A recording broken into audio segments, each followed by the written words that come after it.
உங்க பேருக்கா? என் பேர் மணிமேகலா. நான் ராலிமல இருந்து வரேன். நான் எனக்கு வீட்டுக்காரு கிடையாது.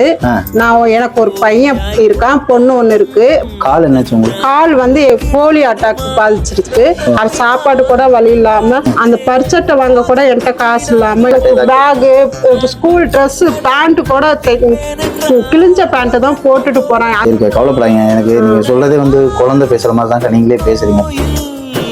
காலையில ஒரு நேரம் தான் சாப்பிடுறோம், அப்புறம் நைட்டுக்கு தான். எந்த ஒரு தாய்க்குமே தான் பிள்ளை ஆசைப்பட்டு கேட்டதை கூட வாங்கி தர முடியலைங்கிறப்ப அதோட வருத்தம் கண்டிப்பா இருக்கும். அது தந்தை இல்லாம நீங்க வளர்த்துட்டு இருக்கீங்க. கண்டிப்பா படிக்கிறதுக்கும் சாப்பிடறதுக்கு எல்லா வகையிலும் உதவி பண்ணுங்க. எல்லாத்தையும் ஸ்கூல் விட்டு வந்தோடனே அவங்க கூட்டிட்டு போய் எல்லாமே வாங்கி கொடுத்ததுல பணம் இருக்கு. சரி, முன்ன வரைக்கும் ஹோட்டல் சாப்பாடு சாப்பிடணும். அவனுக்கு லீவ் அப்ப நான் சொல்றேன், நீங்க அவனை மட்டும் கூட்டிட்டு வாங்க. எனக்கு இப்ப ரொம்ப ரொம்ப சந்தோஷமா இருக்கு. இதுல பாப்பாக்கு ஸ்நாக்ஸ் இருக்குதா, போயிட்டு வரேங்க, நீங்க பாத்துக்கோங்க. சரியா?